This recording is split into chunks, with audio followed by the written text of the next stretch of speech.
Uh-huh. I just feel like I've been around the block, ripping up fantasy stock, working around the clock. Look at the view from the top. Researching rookies a lot? No, I just be listening to pods, yeah. One in particular, I'm just a messenger, let me just pass on the rock.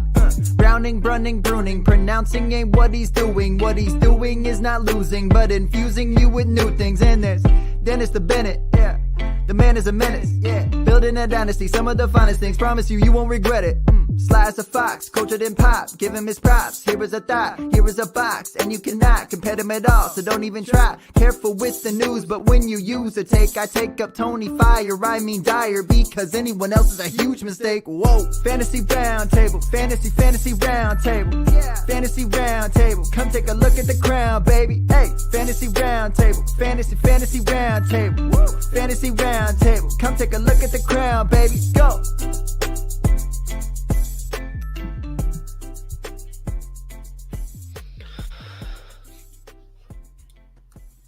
What is going on, everybody? It is Friday. We are into week 5, one game into week 5 at least. Hopefully, all of these games will be played as we've gotten a little bit of good news here over the day. But as we've learned, that can change very quickly in a 24 to 48 hour period. I've got Matt and Dennis here with me. How you gentlemen doing on this beautiful Friday?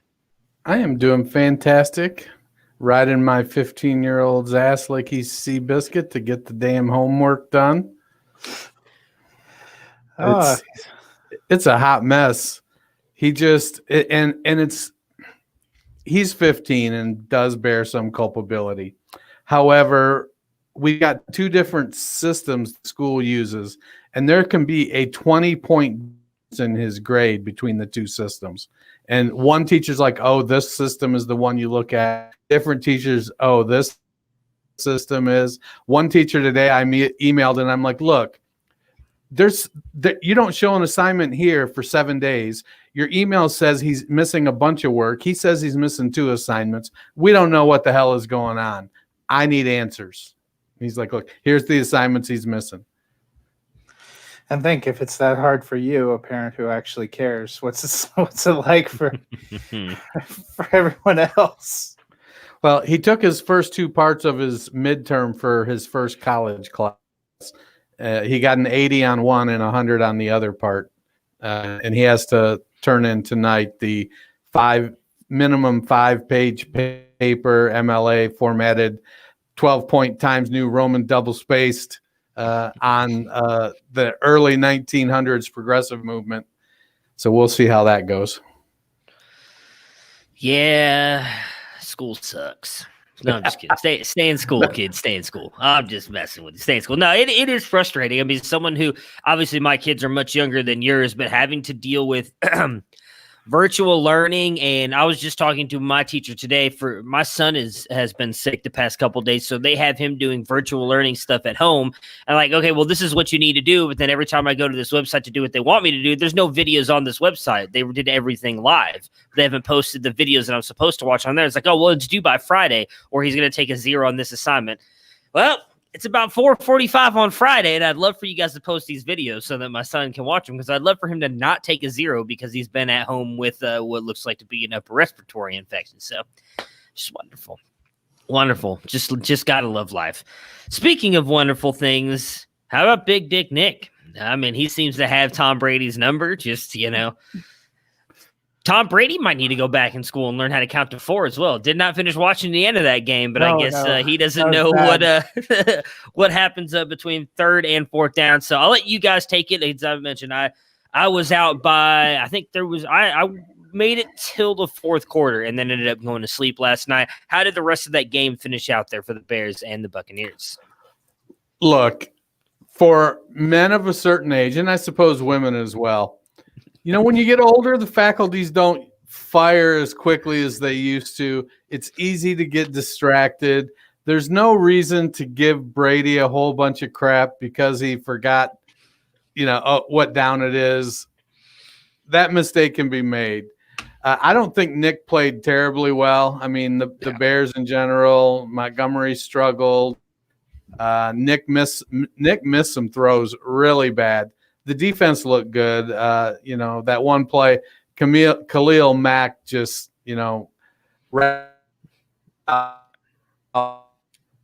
tossed old Tristan. I got to show that to my son and let him know, look, this is what's going to happen to you. You don't get your work done. Yeah, it made me wonder. So Brady clearly did not realize the fourth down play was fourth down, which explains, because I was wondering why he threw it so far down the field when there was a receiver open underneath. It also made me wonder, he got calls sent in. They huddled up before that play. I would have thought whoever the play caller was, which I think is Arians, would have said, okay, fourth down, we're going to look at. But I guess there was no communication. He looked visibly stunned. But they did not have a very good second half. Both these teams, as the announcers noted, would drive the ball really well and then just murder themselves with penalties and just go backwards and backwards. And it seemed like every time Tampa Bay got into a groove in the second half, their offensive line would just go off the rails. And sometimes it was letting Brady get killed. Sometimes it was some really terrible penalties. Their guard made a stupid personal foul penalty on one of the drives because he went up and helmet butted somebody. Like, you think you're going to get away with that. So Brady was in some vintage screaming mode to his teammates through some of that second half. But otherwise, it was fairly competitive, and for fantasy purposes, a lot of the people that we thought were going to be good, Ronald Jones, Mike Evans, as soon as he caught that 2-yard touchdown, I thought that was the sum of our discussion yesterday. Evans was fine. They got both tight ends involved in some ways. It was exciting to see Tyler Johnson finally get some work, and he looked pretty good. David Montgomery looked good when they remembered that he played for them and they gave him the ball. Allen Robinson was good. Jimmy Graham got his touchdown. I think the only big fantasy surprise to me was Brady hit like 9 different receivers, and Scotty Miller was not one of them. Yeah. So on Tampa's side here, Brady gets you 14 points, Ronald Jones 15, Mike Evans 15, Tyler Johnson 10, Scotty Miller the big 0, as you mentioned, Gronk 8, and Cameron Brate 8. We did see Fournette come in there, did not do much. They did say beginning of the game that he was going to be an emergency back. It was just kind of one of those things where they're going to keep him on the roster in case they needed him, which they didn't end up needing him. They could have, with the way that Keyshawn Vaughn kind of got hurt there at the end of the second half. Pour one out for everybody who started him yesterday, because I thought he might end up having a good game. That whopping 0.5 points was just amazing. Do you think, though, when Fournette comes back healthy, has Ronald Jones done enough to keep this job, or do you still think it's an even split for those two? Well, I think that Fournette is going to take some snaps because he is a better pass catcher. Well, he's no Austin Eckler when it comes to the passing game. He definitely is a better pass catcher than Jones. Miller didn't play a single snap yesterday, and Fournette only played 1. Both were basically active as emergency backups. They didn't need Miller. They only needed Vaughn for the one, or what the hell is his name? Fournette for the 1 snap. I think that backfield is going to fall into the same sort of area as the Rams backfield, the Ravens backfield. Jones is gonna get more run initially, but if he makes a mistake, it could be, he could come off a 150-yard game, 2 touchdowns on the 3rd snap, fumble the ball, and not play another snap the whole game. And Fournette goes out and rushes for 175 yards. So it's going to be frustrating some weeks because you're going to think, okay, there's an established pattern. And then it goes off the rails because, well, Bruce Arians is Bruce Arians. Yeah, I mean, I think they're probably going to have, Fournette's not going to play. He's definitely going to go out there and get some snaps. But it felt like Jones was looking better and getting more carries, even some of the games they played together. And I thought he's looked like a better runner more consistently. I know Fournette had that one big game in week 2, but Jones has looked better, but there's still going to be some kind of a committee. Even last week when Fournette was gone, they used Jones. They used McCoy when he was still healthy. They used Vaughn last night. They used Vaughn. They used Jones. I think they probably would have used Vaughn more if he wasn't banged up and hadn't fumbled. I did think Ronald Jones made a few nice catches on some pretty decent balls. For Miller, he was out there quite a bit if you were watching the game.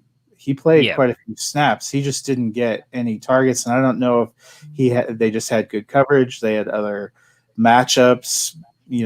Brady was just hitting other people. I was surprised. There was a couple of plays where you saw the ball go down the field and miss, and I'd see Miller like open in the middle.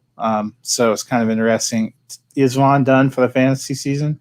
I don't know that he's done because McCoy hasn't been that great, but I think he's definitely didn't do anything to rise himself above Fournette and McCoy, and definitely not above Jones, which leaves him kind of, depending on injuries, the odd man out. Yeah, my bad on the Miller thing there. I missed him when I was quickly trying to review the snap count there. No, you're good. Yeah, he was out there a lot. I want to say he only missed out 63% of the snaps. Yeah. But that's and arguably he came into that game healthier than Evans, who was a true game time decision. Miller, they said, was the only one of the big receivers that actually logged practice time. It's probably just like Ridley, the game on Sunday night. Sometimes it just doesn't happen for you. On Chicago's side here, Nick Foles 11 points, David Montgomery 18, Allen Robinson 19, and Jimmy Graham 12. Are the Bears the actual contenders here in the NFC with Nick Foles? Dennis is pondering, maybe. What with Nick Foles?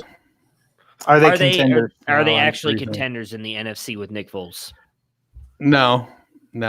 I think they, even if they make the playoffs, I just don't think they're that good. They could go on a run, I suppose, and put it all together as we've seen Nick Foles do, but it just doesn't feel like they're a good team to me. They struggle opening up holes for Montgomery, and when he can't get steam built up, he tries to jump side to side. He doesn't have the explosion of some of the backs that need that. We seen Foles make just some terrible throws yesterday. Yeah, and I think that that's kind of always been hit. Is it possible in week 10 Foles goes on one of Foles' legendary hot streaks? It's possible, but I'm not banking it. Not for fantasy, and not for the Bears. So here's what I'll say. If you set aside Seattle, which has had incredible offense and seems to have Russ really going good, but even there you might question their defense. And Green Bay, who's looked really good. We came into this season thinking there was going to be a real tight cream of the crop in the NFC, and some of these teams have shown some vulnerabilities and haven't exactly pulled away. So from that standpoint, Chicago, with a unimpressive but functional offense and a pretty decent defense, is definitely a playoff contender. And we all know once you get into the playoffs, weird things happen. Anything can happen. I think when we would have ended last December, I would have told you Tennessee is a one and done playoff team, and they ended up challenging for the AFC title. But it's hard to take them seriously as a contender right now. It looked like when Foles subbed for Trubisky in week 3 with the numbers he put up and the way he was passing, that maybe he was going to bring the passing game to life. In 2 starts that he's made, one against a mediocre defense, one last night against a pretty decent defense, he's looked okay at times, but not great. I think their defense really kept him in there. I also just have a problem with their play calling, because Montgomery, when they were giving him the ball, looked like he was running hard and he was trying to catch the ball and trying to make things happen. They talk about them not putting up very much running yardage. That's true, but they don't give enough sustained carries to get into any kind of game flow. And when they do give carries, if you're watching the way they were doing, there are these weird motion carries.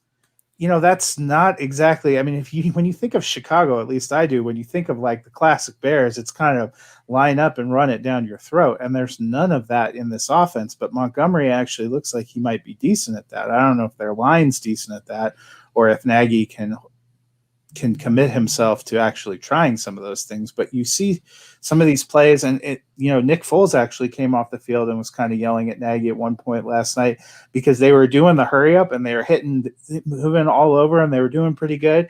And Nick Foles was like, we want to keep going. And his coach told him, no, you need to huddle up. And as soon as they started huddling up, they lost their momentum. They had 2 or 3 negative plays. They moved backwards. It's like they find a groove and then their coach willfully or accidentally just kills them. And that would be my bigger concern if I'm watching Chicago. Yeah, I mean, that's what we talked about yesterday. Matt Nagy and his play calling is just not good for them at all. I'm going to say no. I have no doubt that they'll probably continue to contend all year. They've got a really good defense, and they have talent on offense. I mean, Allen Robinson, I still don't know if Nick Foles is better than Blake Bortles, but I mean, he's going to put up his points with Nick Foles. David Montgomery is a talented running back, but there's too much more talent in the NFC for me to think that they're going to be real contenders. Can they make the playoffs? Sure. I don't see them being real contenders, though. I personally do not see it. All right, let's do the rest of the Sunday games here. So kick off our first game here. We've got the 2-2 Panthers at the 0-4 Falcons. Carolina's side, we have Teddy Bridgewater coming in at QB 15, Mike Davis, RB 6, Robbie Anderson, wide receiver 14, and DJ Moore, wide receiver 19. The Panthers offense seems to be getting better. Will this be a big game? Do either one of you have any hope for Ian Thomas or Curtis Samuel with as bad as Atlanta has been against the pass? I'm going to say a little bit like maybe last week. Carolina was moving the ball pretty good, and then you saw kind of in the goal line, they got one to Thomas, they got one to other people. There's always that chance for Thomas and Samuel, especially with Atlanta being fairly generous. I just think on a regular basis, I don't know if I'd feel confident starting them even in a better matchup. Davis seems like he's going to get his. Robbie Anderson seems like the favorite target of Bridgewater, and DJ Moore seems like a pretty safe bet.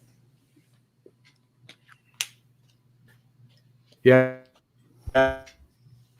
It's tough to on either one of them. I really was going season and wanted to grab him where I could, but that offense is just sort of omitted the tight end. You'd think Bruce Arians was calling the plays there. So a game like Atlanta, where it should be high scoring, it's probably a game you want to, like Matt said, you want to stick him in your lineup. Curtis Samuel, I just don't know what's going to happen there. It's like he's playing a complete opposite role of it that he was last year. Yeah. I haven't looked up to see what his air yards are, but I can only imagine it's his ADOT is like, 50% lower than it was last year. Yeah, as much as I love Curtis Samuel, I was probably the biggest proponent of him on this podcast throughout the offseason. I would pass on starting either one of them. I think it's definitely Robbie Anderson and Moore. I was kind of right on this offense being good, though, so I guess I got that going for me. But, yeah. Who would have thought Curtis Samuel would miss the salad days of Kyle Allen? Yeah, I know. On Atlanta's side here, we've got Matt Ryan coming in at QB 11, Todd Gurley, RB 20, Calvin Ridley, wide receiver 6, and Hayden Hurst, tight end 10. None of us have Julio Jones rank. I do think that he misses. I assume that's why you guys have him off here as well. Who do you think benefits most from him missing this game? Well, I definitely think they're going to try to get back in the groove with Ridley. He is ascending to that number one role. He's going to do to Jones what Jones did to Roddy White. And I think we're all kind of seeing it happen. I don't think Ridley is the talent that Jones is, but he's making the plays. I'm starting to think that Oz is the guy to pick up there as the third. I think he's going to pass Gage. And in a game like this where Jones is out, he'll have that opportunity without having to really fight for it. He'll be that third wide receiver at least, and so he can go in there and if he puts up some splash plays, easy for me to say, That makes Olamides Zacchaeus. Is that how you say it? That makes him something. I don't know. Hurst is frustrating. Last year Hooper got the volume. Hurst doesn't seem to be getting the volume. So, yeah, technically Julio Jones, they said, is a game time decision. I also think he misses even if he's active. I'm not wanting to play him. He's had that hamstring injury since before the season. It just seems to keep flaring. And I'm also with Dennis. I think we thought it was going to be Gage last week. Gage was arguably the healthiest of those three wide receivers going into Monday night, and he almost was a non-factor thanks to the great and powerful Oz. So, yeah, the name that you and I won't attempt, but Dennis feels free to nail, is probably the one that I'm playing to.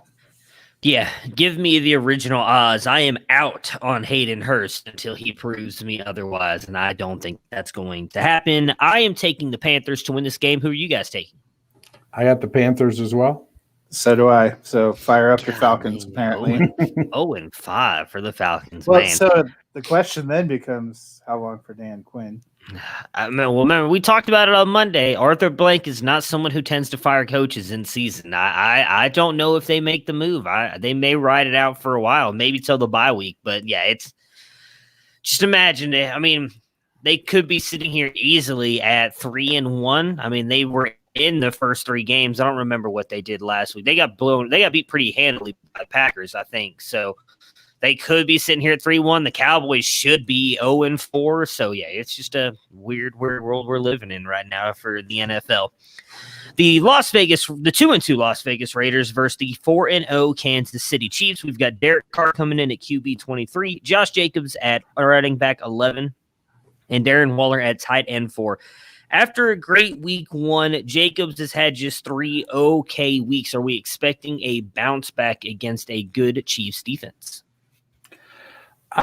I would be, as much as I want him to have a bounce back, I have concerns that the Raiders are going to have to be throwing the ball a lot, and that's going to limit his opportunity.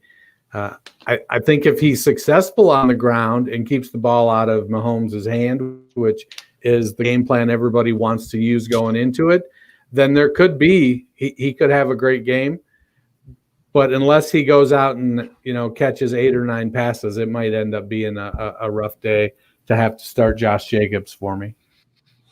Yeah, so last year I think he benefited a lot because it seemed like they just had a really powerful line that was able to dominate the line of scrimmage. They've had some injuries and some guys go out, and it doesn't seem like it's kind of opening up those holes. And he doesn't seem like he's been the kind of back that's able to just make his own holes and just drag people through on his own. Obviously, the Raiders are going to see what the Patriots did on Monday night and try to do something similar where they run the ball, try to control the clock, try to keep Mahomes off the field. That's really your best defense against them. If they're successful, Jacobs has a big day. If not, you could be – I think, Matt, you were the one of the three of us that had him just out of running back 1 territory for the season. It does seem like after a huge week 1, he might be more of a top-end RB2 overall. Yeah, I learned from last year with Derrick Henry not to count what's the saying go? Not to count your chickens before they hatch or whatever that saying goes.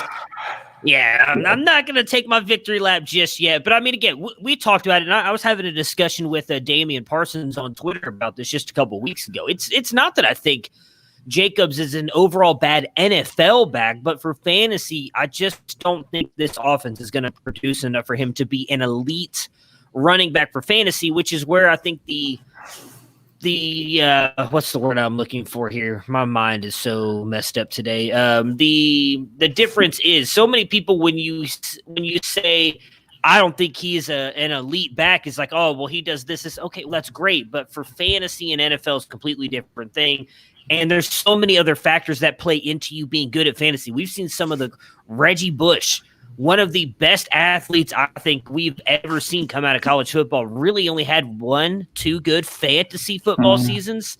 Like, all that stuff really does matter. And I don't think Jacobs and Oakland are a good match for their skill set. So you also have to wonder if, to me, their passing game might, with wide receivers pulling people down the field, might actually be worse than it was last year because we all like Edwards, but he doesn't seem to be able to get on the field. Ruggs hasn't been consistently on the field. So you got like Nelson Aguilar and Zay Jones aren't exactly putting the fear of God into defenses. All that leads to your line's a little more beat up and you're facing 8 or 9 men up front. That's going to limit a little bit of your ability. And they still, regardless of all the players that they've lost at the running back position, they still don't seem to get him that involved in the passing game. And so I just, overall, I think I'm not expecting a big weekend. We have him at 11. I don't think I had him much further down than that. So that was our consensus rank. So I still have him coming in as the back, and he's going to be a guy you're starting every single week. You have to lower expectations a little bit coming off that big week one. I would say, obviously, not necessarily touchdown dependent because he's still going to come through for you in fantasy. But when he gets you those touchdowns, that's when he's going to get you those high-end RB1 weeks. That's going to help you win a week right now until they can get a little bit more consistency on the ground. For Kansas City, we have Mahomes in at QB1, CEH at RB7, Tyreek Hill at – sorry about that. I don't know if you guys just heard that. Tyreek Hill, wide receiver 4, and Travis Kelce at tight end 3. Hardman at wide receiver 52 for us has really been stepping into the wide receiver 2 role, as me and Matt have been talking about the past couple Mondays. But we still have Watkins coming in at 51. So what are your thoughts on those two? And can either one be fantasy relevant here against the Raiders this week? Well, Mahomes is Mahomes and CEH is CEH. And I think Hill and Kelce are both, they're all secure. I like what Hardman is doing, but I just don't think he's getting he isn't getting the looks consistently. Sammy Watkins is starting to turn into that possession guy. He isn't the route runner Keenan Allen is, but he's starting to take over that area of the field, and he's big. He's much bigger than Hardman, so he can go over the middle. He can run those inside curls and those slant patterns and take on the safeties. And so I think that keeps limiting Hardman's effectiveness. Hardman is hitting with the explosive plays, and I think that that's what you're banking on if you're starting Hardman. Is you're hoping that one of his 4 or 5 touches or targets that he ends up making a big play and getting in the end zone. Yeah, that's it for me too. I mean, if you have one of them, given the situation with buys and injuries, if you're in a deep league, and you have a lot of flex options, you may need to roll one of them out there. They both have a potentially high ceiling, but I would say Watkins probably has a safer floor at this point in time. I just don't think there's enough of a clear delineation yet to say one is significantly better than the other. Yeah, and I mean, you guys know my feelings on Hardman. I've clearly stated that I think while he's had a couple good weeks this year, I think 2021 is the year for him once Watkins is likely kind of off the roster. I really think that Hardman's going to take a step forward. I wouldn't be surprised if he fully passes Watkins at some point this year, but Watkins is still a very talented wide receiver. I mean, I would think it's fair to say injuries have been the biggest issue for his career. I would assume neither one of you are taking the Raiders to win this game. I am not. Neither am I. The 2-2 Cardinals versus the 0-4 Jets. Does look like this game should be good to go. I haven't seen much else for the positive. I saw it was just one positive test. I'm going to be honest, haven't followed much about it since then. I saw a lot of people making jokes that it was probably Sam Darnold. I don't know. But I think we're good to move forward there. On Arizona's side, Murray coming in at QB5, Chase Edmonds RB26, Drake RB36, and DeAndre Hopkins wide receiver 1. Is Edmonds the play at wide receiver at running back, and it is Kenyon Drake's last shot to prove he's the starter? It's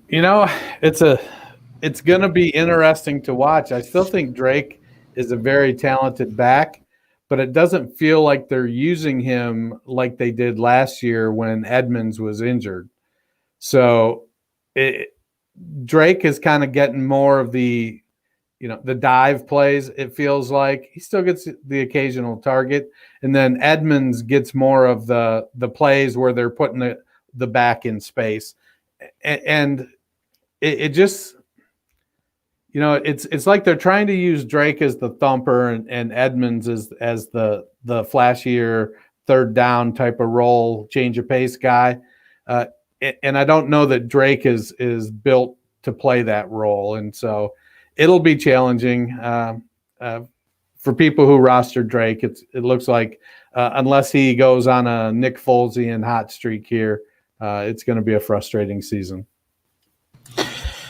Yeah, I mean, it's got to be one of the strangest cases of franchise tagging a player that we've seen this season, because they tagged Kenyon Drake, which made you think he was a big part of the plans of what they wanted to do moving forward. But he's had almost no role in the passing game. Last week, he actually had 0 targets. And they've been using Edmonds a lot in that space, and Drake hasn't been a super effective runner. We've talked about that. Could be a little bit because Murray's probably their best runner.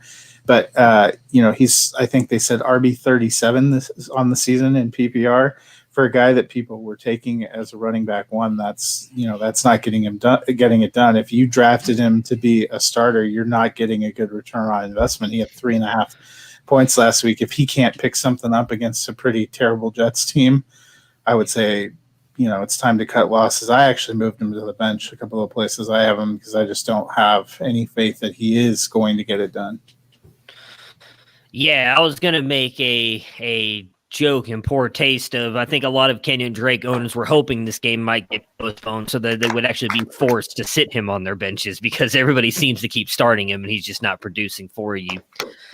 Really quick question on Kenyon Drake. I have him in a league. I am 2-2 in. He is technically one of my starting running backs. I have Swift and Dobbins on that team as well. Everybody, McKinnon, a bunch of other guys who aren't guys I would really consider worth playing. Getting offered a 2021 first for him. I did say I needed a little bit more, though. What else would you guys add to that to get that deal done? That wouldn't be too much, because this dude is, he thinks he's God's gift to fantasy, so he's not going to add like a second-round pick to it. But what would you guys add? Just kind of a little topper to kind of push that over the dig, because I think, in all honesty, if I'm being honest, the first for Kenyon Drake is probably a little bit of an overpay. Yeah, I think if honestly right now it looks like you should be jumping at that. Well, I want to. I told him that I was like, well, since Drake has no security beyond this year, and the way he's looked doesn't really give you a great. It's hard to imagine they'd franchise tag and eat the up percentage on the franchise tag for a guy that they don't seem to care is on their team. Yeah, well, I don't know why he thinks he's a big running back guy. Like, he has to have like 30 running backs on his roster and then 4 wide receivers. And he's in second place right now. I'm in 6th, so I'm still competing. And so that was my biggest thing. Is like, well, if I sell Drake, I was like, I kind of feel like I'm throwing in the towel for this year, though, because Dobbins and Swift are not going to help me right now. And he's like, okay, I understand that. He's like, well, I'll give you my first. Is that fair? And I was like, well, you're probably a 10 to 12 team. So now I'm getting a background first-round pick for a guy who has first or RB1 upside. He's like, okay, well, what else do I need to add to it? So I don't want to go overboard, because I do want to offload Drake. Like, I want to get rid of him, but I want to add a little bit something else to kind of sweeten the pot for me a little bit. So I was curious as to what else I could add. I think you're running the risk of completely losing out on getting him off your team. Now, what you have to decide is at sitting in 6th place, what are your points? Are you 6th in points? Are you 3rd in points? Are you 9th in points? 4th right now. So I'm in the losing Kittle has hurt me those first 2 weeks. Like, I haven't gotten blown out. Like, the first week I lost by not the first week. Week 2 and week 3, I lost by a combined 15 points. And week 3, I also lost Jonnu. Was it 3 or 4? Whichever one I lost Jonnu. But I didn't have Kittle in because I set my lineup so early. I wasn't sure if he was going to play. And so then that ended up costing me. It's been a weird season for me in a couple of leagues. Like, I have a good team, and Devontae Adams. Not having Adams play has hurt me as well. In that league, I have Adams and Hopkins as my wide receivers, my top 2 wide receivers. To me, it feels like then if you're moving Drake, you need to move you need to move Drake and something and get an upgrade at running back. The first isn't. Wow. He won't give me anybody. So no, move off of him, move on to somebody else. I don't think anybody else will take Drake. That's my biggest fear. I think everybody else is kind of like, no, I'm done with him. I honestly think the only reason he wants him is because he wants a little bit of assurance at running back. He wants a starter at running back, and he's willing to pay because he's a top team, and he doesn't care about. He's one of those people that just doesn't value picks that highly, and he knows that I do. But my fear is, again, I'm not likely getting a good running back with pick 10 through 12 in this next coming draft. And so I'm getting rid of a guy who, you're right, he has no secured future. But if he does, on the outside chance, sign a contract in Arizona, I just gave up the starter in what could be a high-scoring offense for 10, 11, 12 pick. And I'm ending up looking at a bunch of good wide receivers where I don't need a wide receiver. Like, I'm set. My wide receivers are I pulled a Matt Fox in this league, and I've got like 10 really good wide receivers, and I'm rolling with a bunch of not so good running backs. I literally. That's all you need. Well, 10 good wide receivers. Fuck everything. Else. I'm big on wide receivers. My problem was I wanted to go all in on the rebuild last year, so I sold everybody outside of Adams and Hopkins. Like, I had Aaron Jones. I don't remember who my other running back was. I had a bunch of good running backs, and I sold them off to get all of these draft picks, and I went heavily in, moved up so I could get Dobbins and Swift because Taylor went. And I got all these other pieces, got Herbert, all these people that I can build young core around. And, yeah, I don't know. My team shit the bed the past 2 years. I was looking forward to hopefully competing this year. It doesn't look like it's going to happen. But enough about me. Do you have your own first-round pick still? I do, yeah. I would have 2 first-round picks. Yeah, so I guess it comes down to because if you make the decision that I'm out, then you want to me, it's starting to look at other, who else can I sell to get assets?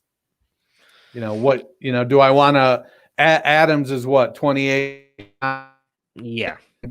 Do I want to move him for, an elite aim for, if you go out there and say, hey, I'm willing to move Devontae Adams, you may be able to get a top end running back to build your team around next. So I don't know, man. It's hard. It's gonna be hard for me to give up Adams. I love that kid. On the Jets side, we've got Bell, or me and Matt have Bell coming in at 42. Dennis did not rank him, and Jamison Crowder coming in at wide receiver 30. We know Flacco is getting the start. It looks like Le'Veon Bell is going to play. We have not been told for sure by Adam Gase. Probably won't tell us until 10 minutes after the game starts and Bell pops in for his first carry, whether or not he's actually going to play. But would you start him if he is a go? I would. I obviously didn't rank him because I don't have evidence that he's going to actually play. But if he's actually playing, I think he's the best. He's an exceptional pass catcher. And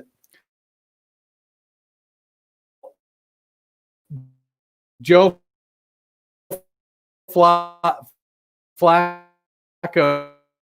or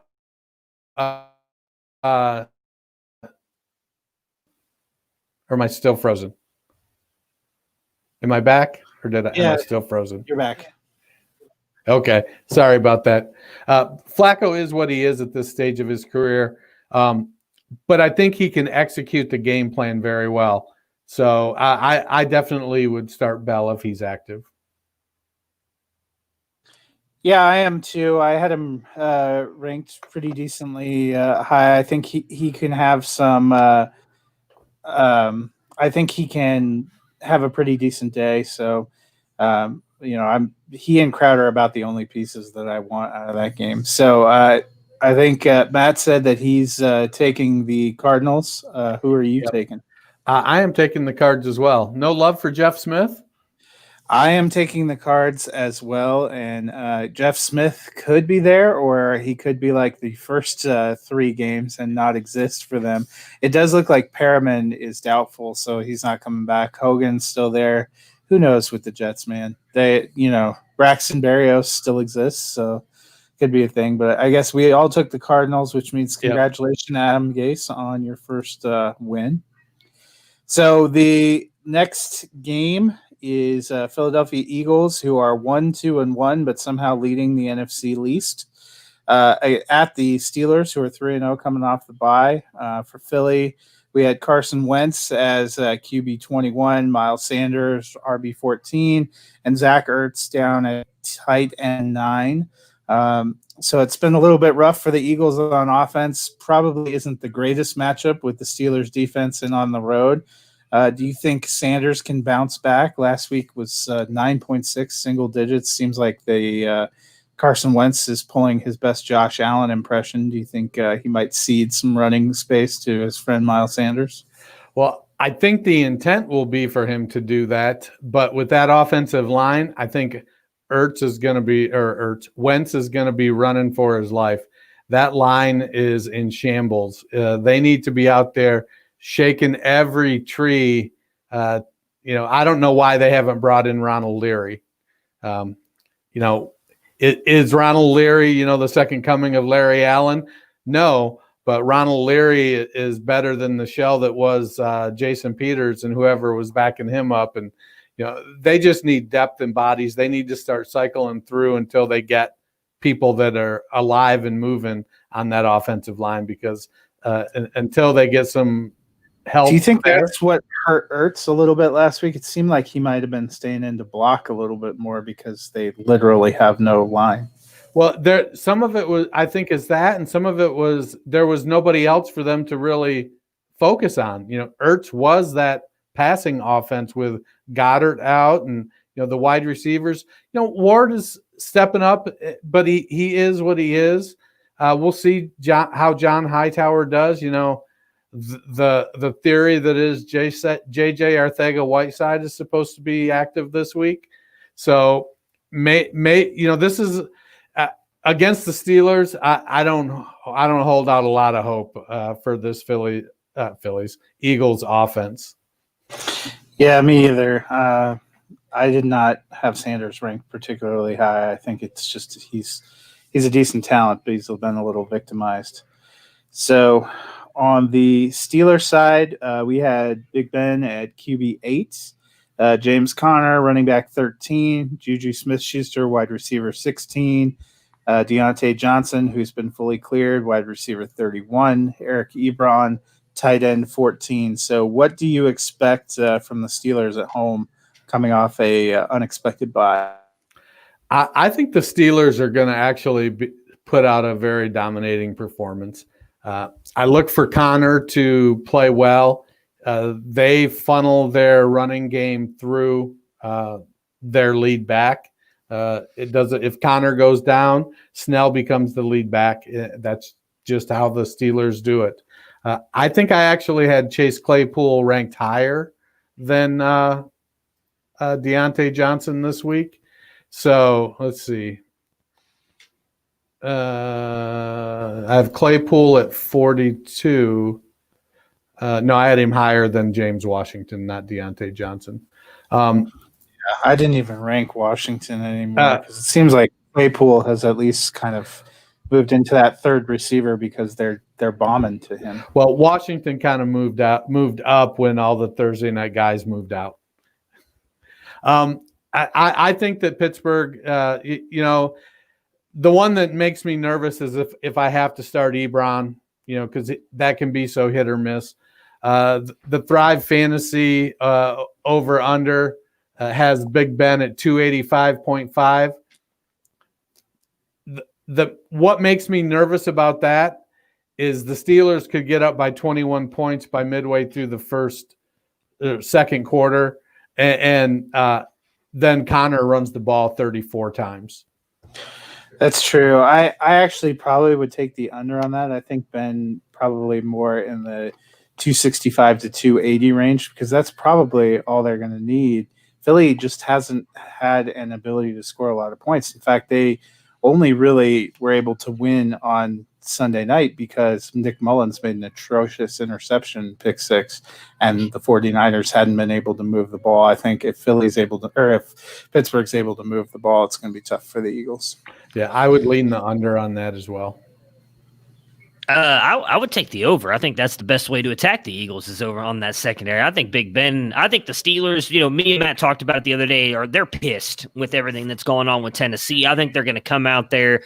I think there's a little bit of a rivalry between them as well, being Philly and with Pittsburgh, Eagles, Steelers. I think Big Ben, then they're going to come out wanting to throw the ball. I'm a little curious as to your thoughts on, or I guess I have Deontay Johnson so low. Is it just because you imagine Slay is going to be on him? That's kind of why I dropped him so low.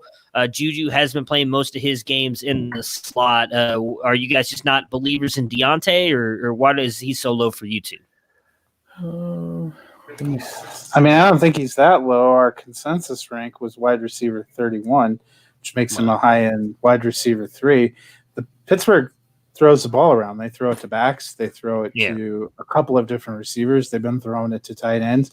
I don't actually think Ben's going to have to put up that many yards because I think in 275 yards he could throw for 4 touchdowns, and that would be all she wrote. I'm with Dennis. I think they could build a pretty good lead, and then they're happy to grind it out with James Conner.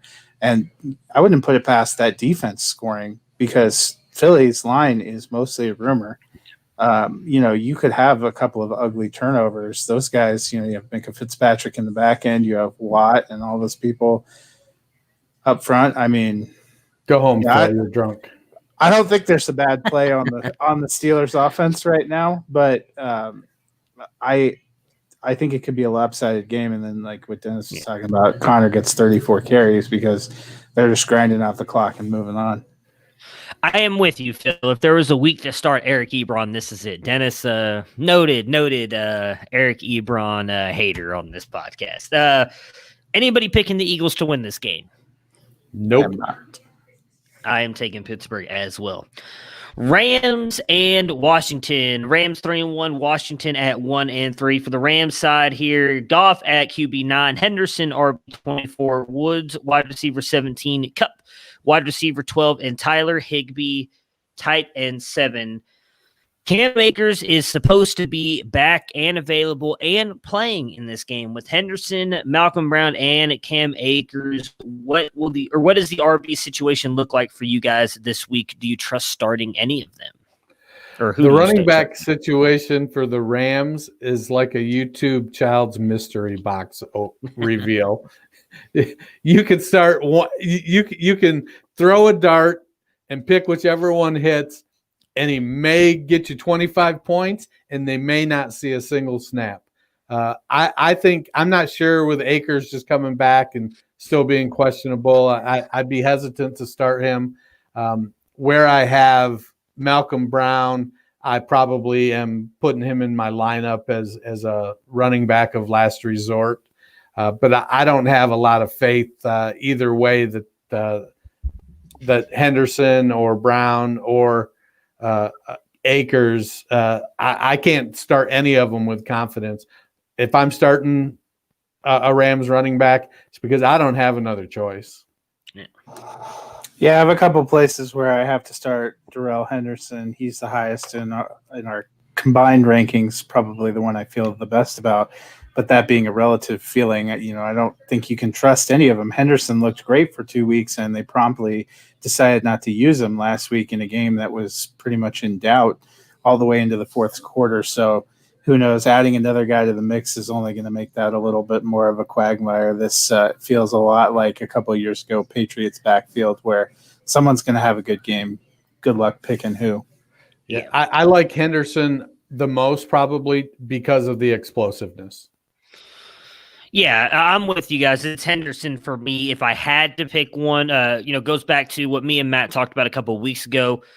He's just looked better. I think him knowing the offense has helped him out a lot more this year as well, kind of get more situated. I kind of feel like Akers is still going to be the third guy. For me, it's going to be Henderson and Brown for the most part. Akers, they're sitting at 3 in the running back room. On Washington's side, Gibson's coming in at RB16, McLaurin at wide receiver 18. We do know Kyle Allen is taking over and will be the starter. What are you expecting out of him? And has Logan Allen kind of lost his luster and moved to being on your bench every week? I think he means Logan Thomas. I'm not expecting great things from the Kyle Allen era. Yeah. I'm not expecting great things from the Kyle Allen era. If you have to start Logan Thomas, it's probably because you're desperate. I have a few leagues where I have a 2 tight end premium set up, and there's just enough people on by and injured that I have to roll them in one league. I don't feel good about it in the slightest. I think it's hard to feel good about any of the Washington offensive pieces outside of McLaren, who still seem to do pretty well, and Gibson, who seems to be getting stronger as the season goes along. Yeah, they're starting Kyle Allen, who played for Rivera and Turner last year in Carolina. And so I think we know exactly what we can expect from Kyle Allen. They're running that same offense as last year. So McLaurin is DJ Moore. Gibson is CMC. I think the only outside hope you might have is maybe Logan Thomas plays that Greg Olson role a little bit better, and he does end up, since they went to Allen, having some more viability. But I don't think it's going to be a high-powered offense by any stretch of the imagination. If anything, McLaurin is kind of starting to show that he has a little bit of that same thing about him that Allen Robinson has, in that he's going to get his. It doesn't matter who's pulling the trigger. Yeah, I don't want to rehash this. We kind of talked about it yesterday a lot, and my feelings toward how dumb of a move this is. So, no, I don't expect anything from Kyle Allen, if I'm being honest. I am taking the Redskins then? The Washington football team then? I'm taking the fighting Terry McLaurin's here to win this game, because McLaurin's just a beast. Now I'm taking the Rams. My brother is taking the Rams to the Super Bowl this year. I have faith. I'm going to be there. Just see me on the sideline with them, waving at everybody. Yeah, no, I'm taking the Rams. Yeah, I'm taking the Rams too. We got the 1-2-1 Cincinnati Bengals going up against the 3-1 Baltimore Ravens. Joe Burrow coming in at QB 12, Mixon RB9, Boyd wide receiver 25, and Higgins wide receiver 35. After his big performance in week 4, are we expecting Mixon to finish as an RB1 again this week against a tough Baltimore defense? Clearly, based on our rankings, I'm going to say yes. Now, I think that, Mixon is starting to get involved a little bit more in the passing game, and he's a good back. The team is starting to grow. Joe Burrow is taking that team and he's pushing it and getting them where they need to go. This is going to be a season where it's a character building season for the Bengals. They're probably not going to have a bunch of wins, but they're going to play hard, and it'll be time for them to develop together. They've got young players. They got Burrow, Mixon, Sample, Boyd, Higgins. They've got a lot of young players, some young offensive linemen. And so I think as they just continue, they're going to continue to fight because they don't know anything better. They're going to go out there and bust their ass and come up short. I don't expect them to pull one out here, even though Lamar Jackson has been riding the pine in practice because of a illness. I think it'll be I think Mixon's going to he'll have a good game, but is he going to score 42 points like he did last week? I don't think so. Yeah, it's not a great week for running backs, which is, if you looked at the ranks and where some people come just because of matchups and people that are missing, Mixon gets a lot of the work, and he's in a decent offense. That gives him a good chance.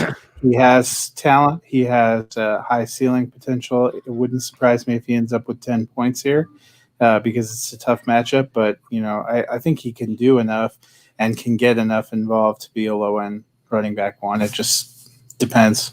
I interviewed Bob Harris for the Saturday Evening Post from Sirius XM last week, and the thing he talked about was last season the Bengals weren't in any kind. They weren't in quite as good a position as they are this year, But when they got down, Mixon was all they had, so they just kept giving it to him and tossing it to him. This year, they've shown that they'll throw the ball 61 times, and that affects Mixon when negatively when they start chucking the ball downfield more when they're behind. So I think that might hamper Mixon in this game a little bit as well.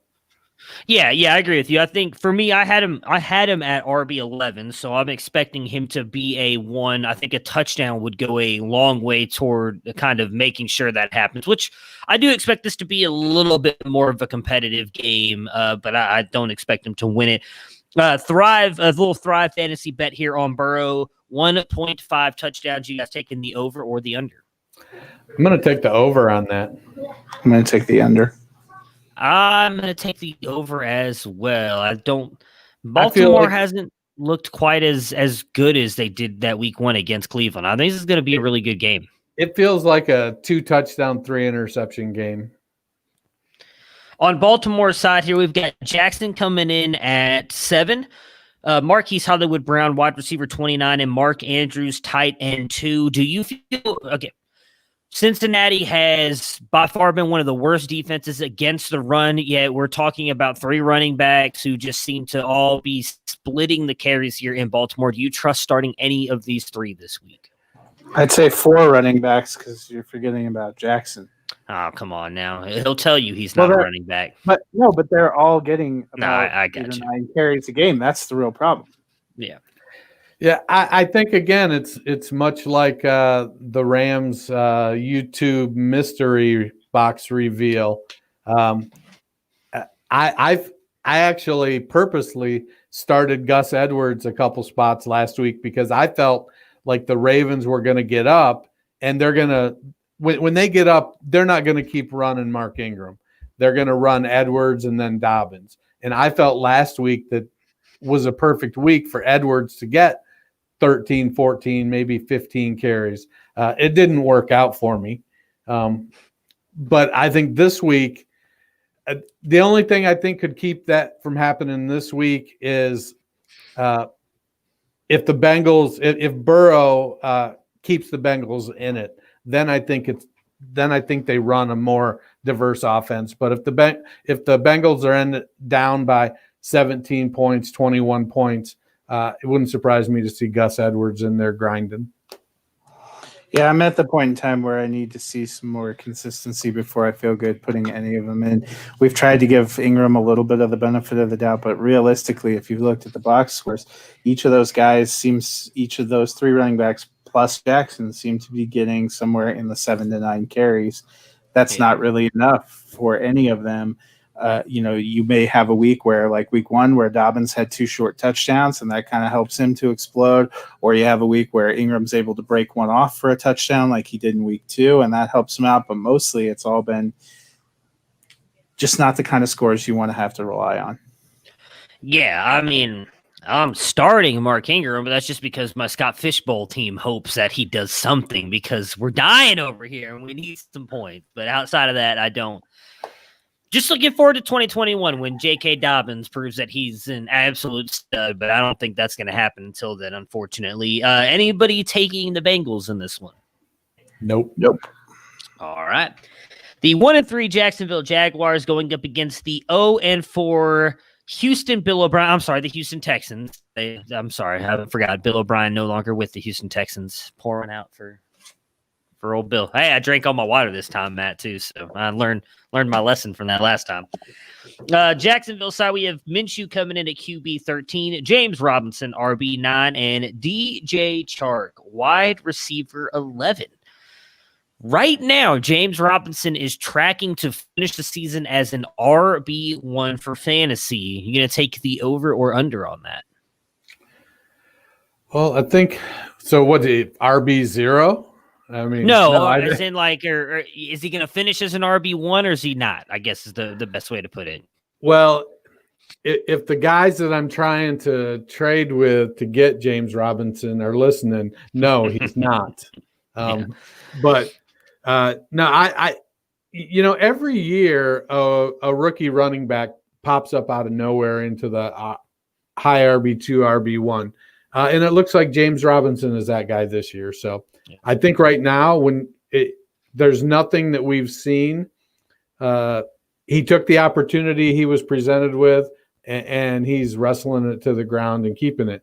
When Ozigbo and Armstead are back on the roster, they're going to have to make up significant ground because Robinson has shown he can play all three downs and he can do it very effectively.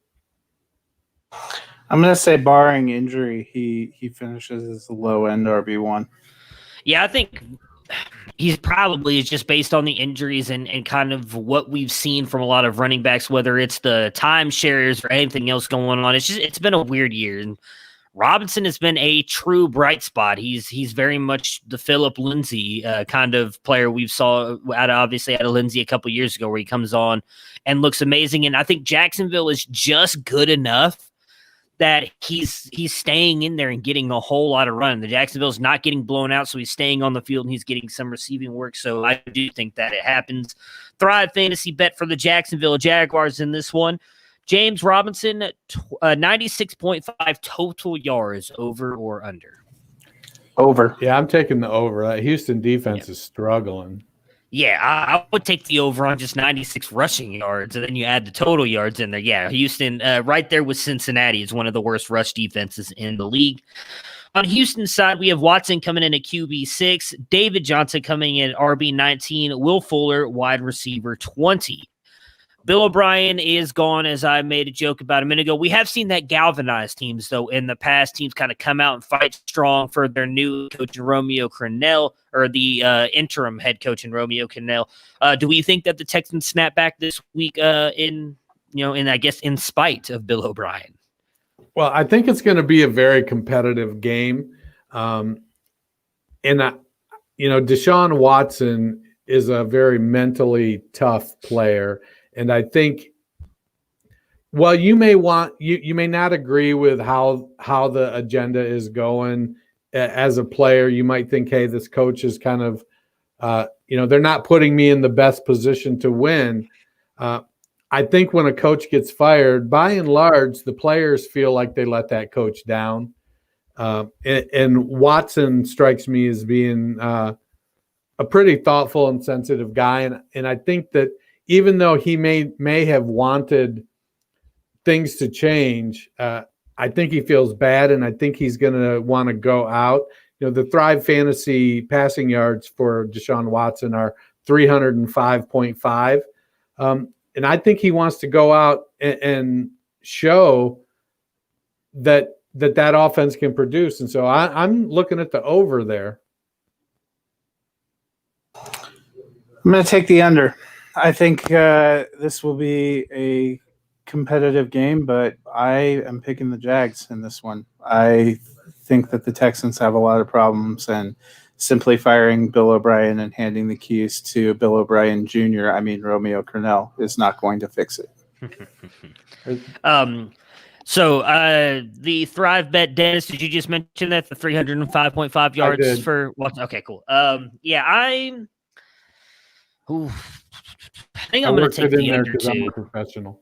Good job. I was in and out. I'm not going to lie. I just saw a picture of Demi Lovato and I got distracted, so I apologize. I was not paying attention. I will take the under as well as Fox did. I think this is going to be a close game. I am picking Jacksonville to win this as well. I just don't see Houston being that explosive on offense. I just don't. Dennis? I'm taking Houston. Interesting. All right. The 1-3 Miami Dolphins versus the 2-2 San Francisco 49ers. On Miami side, Ryan Fitzpatrick coming in at QB 24, Myles Gaskin, RB 25, Devontae Parker, wide receiver 22, and Mike Gesicki, tight end 11. Just one reception in the past two games. Obviously, 2 weeks ago, that was a touchdown, so he came through for you. Last week, not so much. Do any of us trust Mike Gesicki anymore? Nope. Yeah, that's my feelings. I'm very, very nervous. He's got talent and there's potential upside, but he and Preston Williams, I don't know what they did to Ryan Fitzpatrick, but he is not looking their way. No, he is not. And I have Preston Williams is my highest rostered player. Yeah, so that hurts. That's all right. My highest roster players on IR. R.I.P. Cortland Sutton. Yeah, I liked Mike Gesicki a lot coming in this year. For whatever reason, I seem to ended up with a ton of him and Hayden Hurst, and both of them have just been extremely disappointing this year. Thank God for Jonnu Smith, because he's bailed me out in a lot of places, because I was all over Jonnu Smith as well. But yeah, no, I can't. We have him ranked tight end 11. I think that's mostly due out of the fact that the tight end position is just god awful. But I'm not expecting him to do much of anything here, especially not against a team like San Francisco. On the 49ers side, Jimmy G coming in at QB 22, Raheem Mostert RB 37. I did not have him ranked. McKinnon RB 23, Ayuk wide receiver 38, and of course George Kittle tight end 1. Mostert has been back to limited practices. If he plays, do you trust him? I will say I am not expecting him to play. If more news comes out that he will move up in my ranks, but I'm still going McKinnon. He's officially questionable, a game time decision. I am still taking McKinnon to be the guy this week. If Mostert's out there, I do expect him to get some run. McKinnon's been too good the past couple weeks for him to just be relegated to a non-start, especially with the way Kyle Shanahan rotates that backfield. So for me, obviously, depending on your options, I would trust playing him if you're rolling out, like I just mentioned in my other league, Kenyon Drake, DeAndre Swift, and J.K. Dobbins. Mostert, get right in there, buddy. You're starting as my RB1. But for the most part, I still think it's going to be mostly McKinnon this week. Yeah, I think McKinnon is – he's kind of taken over that role the last couple weeks by default. And we know they brought him in 2 years ago to be that guy. So while I like Mostert, it could go either way. McKinnon could rush for 110 yards or Mostert could rush for 110 yards. They're both going to play. Pushes Jeff Wilson. Is Coleman still on IR, isn't he? Coleman's on IR, so okay. Jeff Wilson probably going to get in there too. Yeah. In the 49ers. So I think, obviously McKinnon is ranked at 23. I have McKinnon over Mostert. So I would, if I'm faced with the decision, I'm going to start McKinnon. Yeah, I think McKinnon's probably the safer play. Mostert hopefully can get back and get in there some, but it's not going to be like it was week 1 and 2 yet because they're still easing him in there. I listened to Stefania Bell a little bit, and she said I would not want to rely on Raheem Mostert yet this week because he's still trying to get himself eased back into everything. All right. Anybody picking Miami to win this game? Nope. Neither am I. The best game on the weekend here, the 3-1 Indianapolis Colts versus the 3-1 Cleveland Browns. Jonathan Taylor coming in at RB12. Mo Alley Cox coming in at tight end 16. Are the Colts the least appealing fantasy team among playoff contenders? Do you feel safe starting anyone in the passing game? No. I mean, unfortunately, between injuries and T.Y. Hilton's ineffectiveness, that passing game is just falling apart. And for a team that's 3-1 and the passing game performing like it is, it seems you would think that Jonathan Taylor would just be, busting balls out there. And he's playing good, but he's not, he's not tearing it up. He's not putting up 150 yards a game or couple touchdowns, and so it's a little bit puzzling. Yeah, I think we saw last week they're not a super high volume offense. They seem committed to using 3 running backs, to using 3 tight ends, to using 95 wide receivers. Yeah. And we saw last week was a classic example among the pass catchers. Everybody had like 1 or 2 receptions, but that's not enough in fantasy to develop anything. Cox ended up getting a touchdown, which kind of made him a little bit better, but he actually wasn't even didn't even have the most receptions among the 3 tight ends because now that Burton's back for reasons surpassing understanding, they're using him and Jack Doyle. And then running back, Taylor has looked really good when they've given him a chance, but they're still using a lot of Hines and they're still using a lot of Wilkins. So it's even Taylor. I've come down on a little bit the last couple of weeks because he's not getting the dominant share that you think he would or could have. Yeah, what I have to say to Frank Reich is this right here, because he's just screwing everything up. He is a horrible play caller, in my opinion. Taylor, I'm not expecting a big game. Browns' run defense has actually been really good this year. And as Matt just mentioned, the rotation that they seem to be using for some reason, only God knows why they're rolling out Wilkins and Hines over Jonathan Taylor. I do like Mo Alley Cox a little bit this week just due to how bad the Browns defense is. But do I feel safe starting anybody? I think this is the 1 week you can start T.Y. Hilton because that Browns secondary couldn't cover us two running down the middle right there. So T.Y. Hilton, he did just Rivers did just miss Hilton twice on long plays last week. That's the thing. It's not whether they can cover Hilton. It's whether Rivers can get the ball to him. And I am going to take the L on that one because among the three of us, I was the one, or the four of us with our guest over there, I was the one that spent most of the offseason saying I still thought Rivers had something left. He clearly doesn't. No, yeah. On Cleveland's side here, we've got Baker coming in at QB 17, Kareem Hunt at RB 5, Odell at wide receiver 15, and Landry at wide receiver 32. With Chubb out, how big of a game are we expecting out of Kareem Hunt due to Indianapolis actually having a pretty good defense as well? And can the Browns offense put up big numbers against this defense? I think the Browns have shown that they have some explosiveness. Their offensive line is playing well. I think that Hunt, we know Hunt can carry the ball 30 times a game. He's a good back. And so I think Hunt, the difference between Chubb and Hunt isn't nearly as big as the difference between Hunt and Johnson. And so I do feel like the running back split, even though Johnson looked great last week, I think the running back split is going to be more one-sided than it was before Hunt got injured. That being said, I think the offense will be productive. I think that, Hunt's probably in for 125 total yards, maybe 150. And I think the Ernest Johnson will get 30, maybe 40. But it's going to be a Kareem Hunt game. Yeah, and I think the split would have been closer last week if they had been close. You saw once Dallas made a run and came back, they went back to Hunt and those other guys rotated out. But when it's 41-14, you can't blame a team for resting a running back with a sore groin when he's your only option. I think this week you're going to see a lot more Hunt. I think they'll still be effective. They'll still be able to put up some points. I still think Hunt has a very good shot at being a top 5 running back this week when you combine getting a lion's share of the carries and the pass receiving work to a running back. It is a tougher matchup, but, I like his chances this week.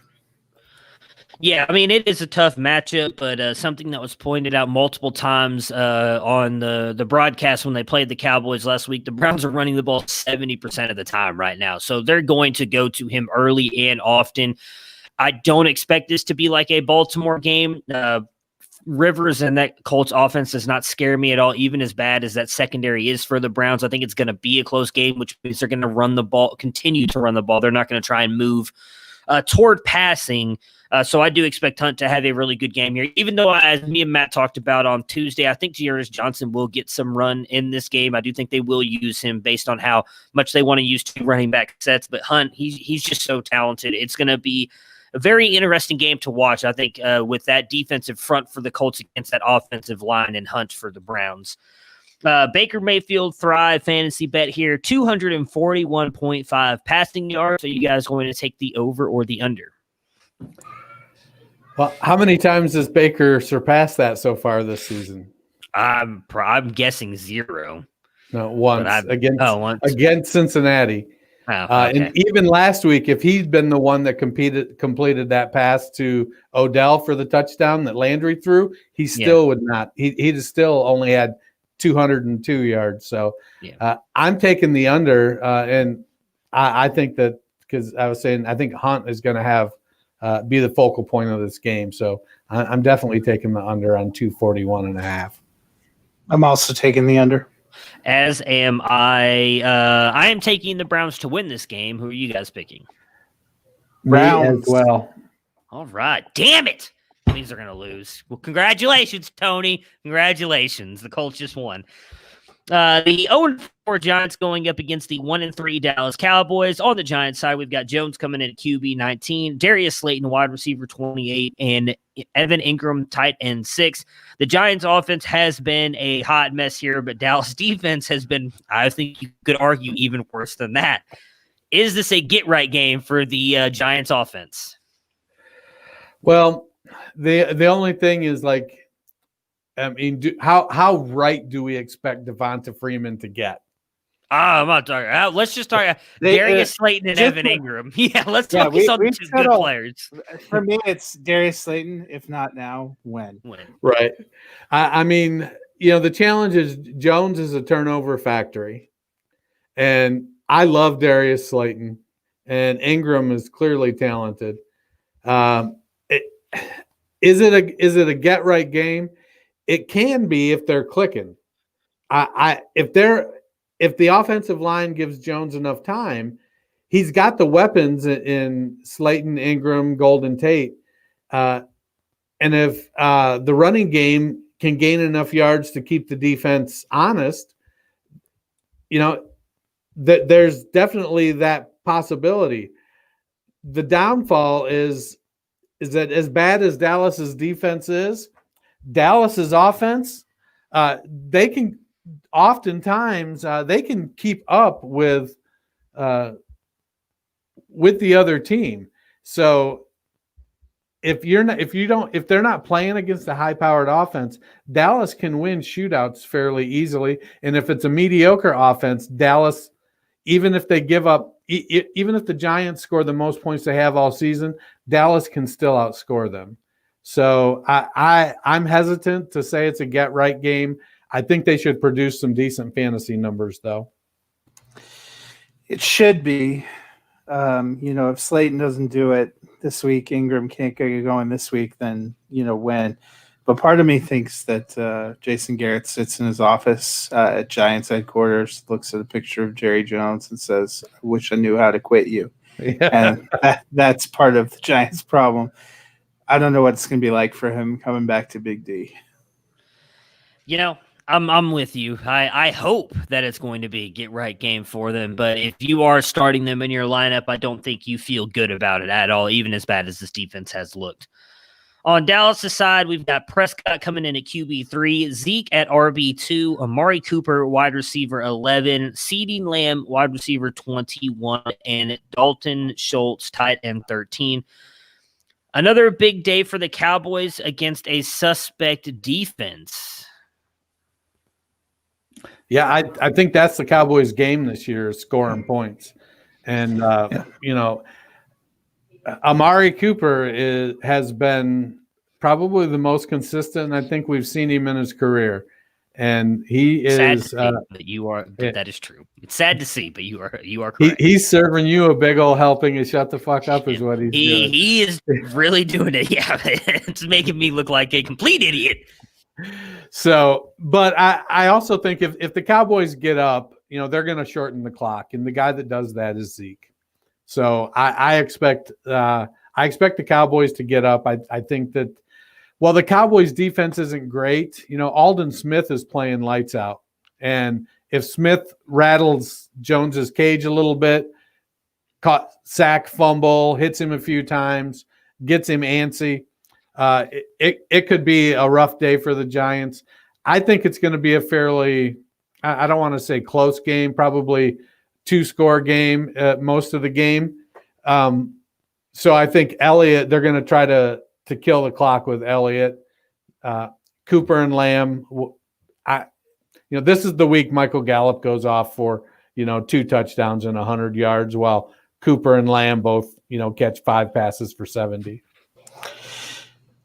I think Dallas is going to be really good. I think they are motivated to pound the Giants and to say we are a good team because if you listen to their coach's comments, there was definitely somebody was chewing them out this week. He he called them out pretty hard after that game, called himself out pretty hard after that game.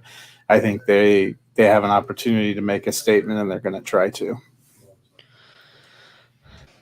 I'm honestly kind of pulling back from Dallas a little bit on this one. I think the Giants defense, and me and Matt kind of talked about this earlier in the week, and I know that the Giants haven't necessarily played an offense quite as good as Dallas has looked so far this season, but the Giants defense has put up pretty good numbers. I am with you, Dennis. I think it is going to be a close game. You know, it's one of those things I talked about with the Browns and Bengals a couple weeks ago. It's just one of those games where it doesn't matter how good one of the teams are at any point in time in the year. They just always seem to play each other tough. Same thing with Dallas and New York. They always play each other tough, even when one of the teams is clearly not as good as the other. And for me, that's the Giants. I do think this becomes more of a Zeke game than anything else. The Thrive bet here for a Zeke, 111.5 total yards. I think that's an easy over for me. What about you two? Yeah, I'm hammering the over on that as well. Yeah, I'm taking the over. Anybody picking the Giants to win this game? Nope.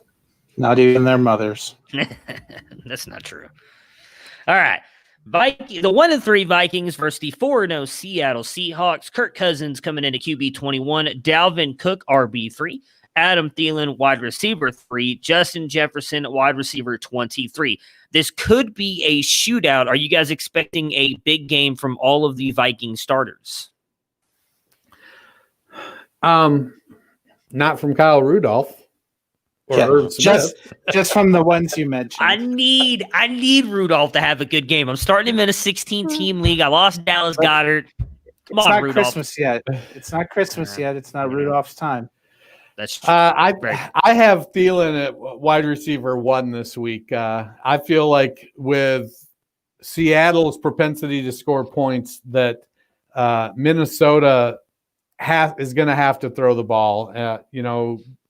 Cook gets plenty of looks in the passing game. Thielen and Jefferson are starting to click like vintage Thielen and Diggs. So the two of them hitting the 100-yard mark, I think, is an easy thing to do. It'll come down to whether or not Kirky has a meltdown. If Kirk can not have one of those 6 for 21 kind of games like he did in week 2, then I think this should be, if not competitive, at least a fairly high scoring game, because Seattle's defense is not very good either. Yeah, I think much like last week, Vikings are playing for their season, so they're going to be loading up. Yeah, and I think Mike Zimmer is whether he wants to or not, is sliding firmly into the hot seat. Oh God, I hope so. I'm like I said at the beginning of the year when they signed him to that extension that I thought it was a bad idea. I thought that was my bold prediction on the Vikings. Is I think 5 or 6 weeks in they were going to regret re-signing him to that extension. Yeah, I mean, Kirk Cousins actually had a pretty good game against Seattle last year, and that was a good defense last year. I'm expecting with the bad defense, he's going to go out there and completely shit the bed. So I'm just kidding. I love Captain Kirk. I think it's going to be a good game. I wouldn't be surprised if all 4 of these guys have huge games, but I would expect it more out of Cook and Thielen.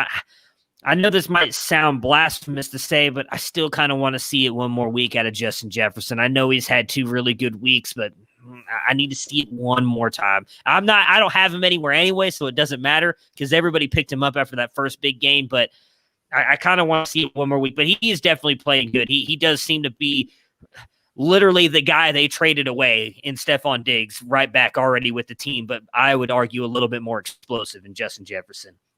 The Thrive Fantasy bet for the Vikings here, 80.5 rushing yards for Dalvin Cook. You guys going to take the over or under? It's tempting to take the over because Cook can be so productive, but I think they're going to have to be passing, and I think the only way Cook hits that is if he breaks off a big run, like 60-yarder. If not, I'm going to go with the under on that 80.5 rush yards. I'm going to take the under as well. As am I. I think he's going to go over 80 total yards easily, but I think he's going to put up a lot of work in the passing game. I'm going under as well on the it feels like a 50-yard rushing, 90-yard passing game for Cook. On Seattle's side, we've got Wilson coming in at QB2, Chris Carson coming in at RB4, DK Metcalf, wide receiver 2, and Tyler Lockett, wide receiver 9. I mean, is there any shot that they completely shit the bed here against a really bad defense? No. There's a shot that David Moore catches 4 touchdowns and is the number 1 receiver, but that's the only shot. It's a Jacob Hollister week. Yeah. Or Disley or Greg Olson or I can't remember that guy that's their 4th receiver who sometimes catches passes. I will throw this out there. If that we're joking about that, obviously, but there is a realistic shot that could happen. If that were to happen, say David Moore, Disley, Olson, whatever, one of those guys has a big game. Who does it hurt more, Metcalf or Lockett? Metcalf. They said the Vikings have been atrocious against the slot, and that's where they've been dropping Lockett. So Gotcha.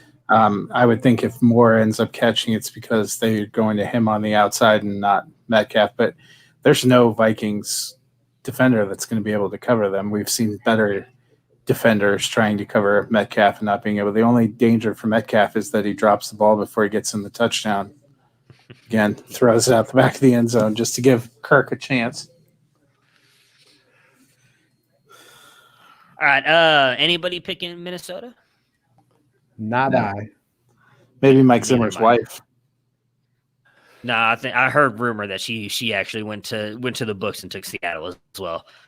The 4:00 start here for the Broncos and the Patriots on Monday. So when me and Matt are recording the podcast Monday, we will be watching Broncos Patriots in the back. Or at least I'll be watching Broncos Patriots. Yeah. Might be actually better for Matt to have that game. I'll be recording Broncos Patriots so that I can go it, and we will not be mentioning what's happening just in case. So the Broncos 1-3, Patriots 2-2. On the Broncos side here, Gordon coming in at RB15, Lindsey running back 38, and Jerry Jeudy wide receiver 33. Likely no Fant. Drew Lock could return. We haven't heard anything back on that yet. Right? Actually, sounds like they are planning on him playing. Awesome. All right. So even better. He's been a full participant in practice. I've seen him throwing the ball. They never put him on IR, so you don't get that. Like with Bell, we'll see them have to remove him from IR. Yeah. In Njoku, we expect to probably be active. They'll have to pull him from IR.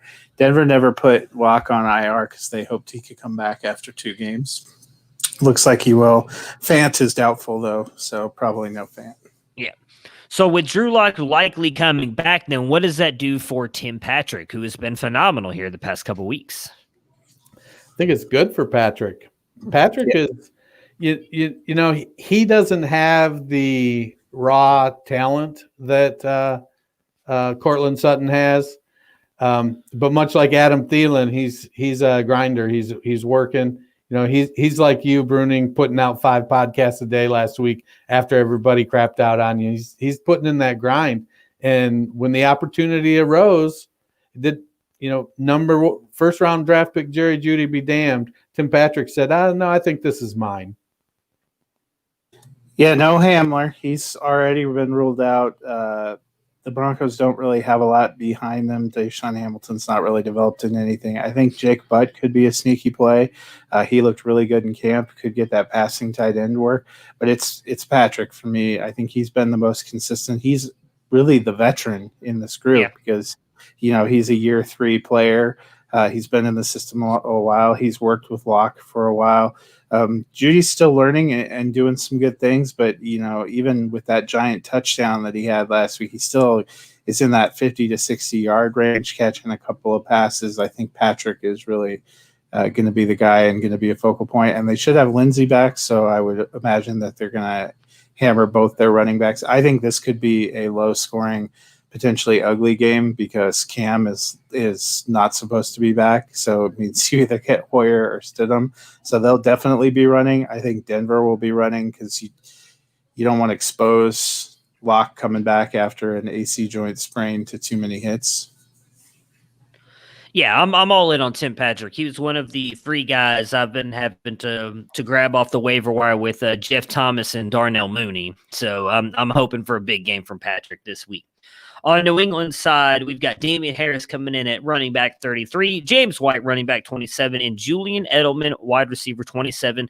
As Matt just mentioned, likely no Cam Newton this week, so probably a mixture of Brian Hoyer, the Destroyer, and Jared Stidham.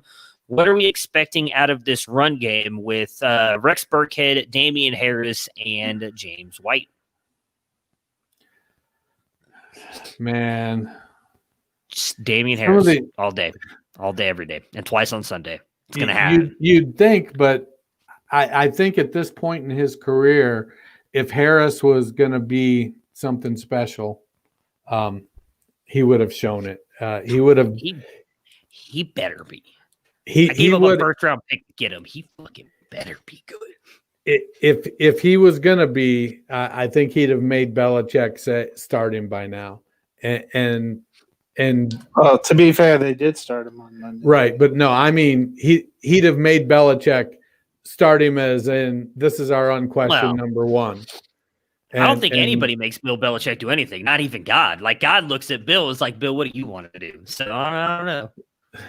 You know, that there are those players that do. So I think Harris is going to be fine. It's a nightmare trying to predict that backfield. I don't know.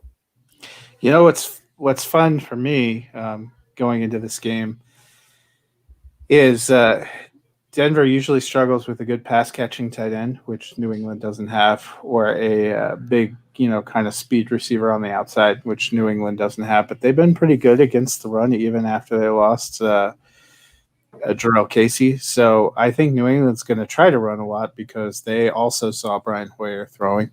But that's why I think this could be kind of a crappy, low-scoring game. Stephon Gilmore's also gone, obviously, from their team, which is good for Denver. But Denver has not, that 38-point explosion at the expense of Adam Gase aside, they have not been a super high-scoring game. I would expect this to be kind of a close game, and both of these teams to try to run a lot. And I think New England's going to use a mixture of all three of their backs, and they're going to dump the ball off to James White as a receiver. And that's probably gives him a little bit of a tick up over the other two. But I thought Harris looked good. We'll see what they can do against this defensive front. Yeah, I mean, I'm hoping Harris does something. I just paid a lot to get him. Now I need him because, yeah. Well, I don't know if you guys just saw it, but breaking the Jets' presumptive positive COVID test was a false positive. So false positive. So everything should be good there. Somebody tried to get Gase to test positive so they could get him off the sideline. It didn't work out. Joe Flacco time. What are we doing? Who are you guys picking? Denver. I know who Matt's picking. Matt is picking. I actually picked the Patriots. Wow! I think as did I. I'm taking the Broncos, baby. Let's go. I might switch. My wife took the Broncos, and I feel like I'm going to lose because of it. You are. That's karma. So who are you taking, Fox? I'm trying to write this down. I'll stick with what I published, which was New England. No, you got to take. This was your chance. This is your chance. Come on over the Broncos. They're a good team, buddy. We're gonna be all right. They're a team anyway. All right, the 1-3 Chargers going up against the 2-2 Saints. We got Herbert coming in at QB 14, Josh Kelly at RB 22, Keenan Allen wide receiver 10, and Hunter Henry tight end 8. Are we expecting Josh Kelly to bounce back this week after 2 fumbles last week? And what role are we expecting Justin Jackson to have now with Austin Eckler firmly being placed on IR? Well, I don't expect Justin Jackson to take over. I think it'll be a 55-45 kind of split thing. I think if Kelly goes out there and does put the ball on the ground again early, then you might see Jackson take over the predominant carry role. But the Chargers split the backfield. Even when Eckler was healthy, it was a split backfield. It's going to be a split backfield. I think that both of them are probably flex level guys, maybe with RB2 upside. for Kelly, anyways. Yeah, I think they're going to split too. It's not a particularly great matchup. The Saints have actually been pretty decent against the run. And even though they have a billion people questionable, they don't have all those guys out this week like they did last week. I think in general, this could be a tougher game for the Chargers. Yeah, we talked about it a little bit when we did our waiver wire segment on Tuesday. For me, it's Joshua Kelly just because I think he's got the touchdown upside. When they get down into the red zone, they're going to lean heavier on him than Justin Jackson. But outside of that, I agree with everything you guys just said. On New Orleans side, Breeze coming in at QB 10, Alvin Kamara running back 1, Latavius Murray running back 29, and Emmanuel Sanders wide receiver 34.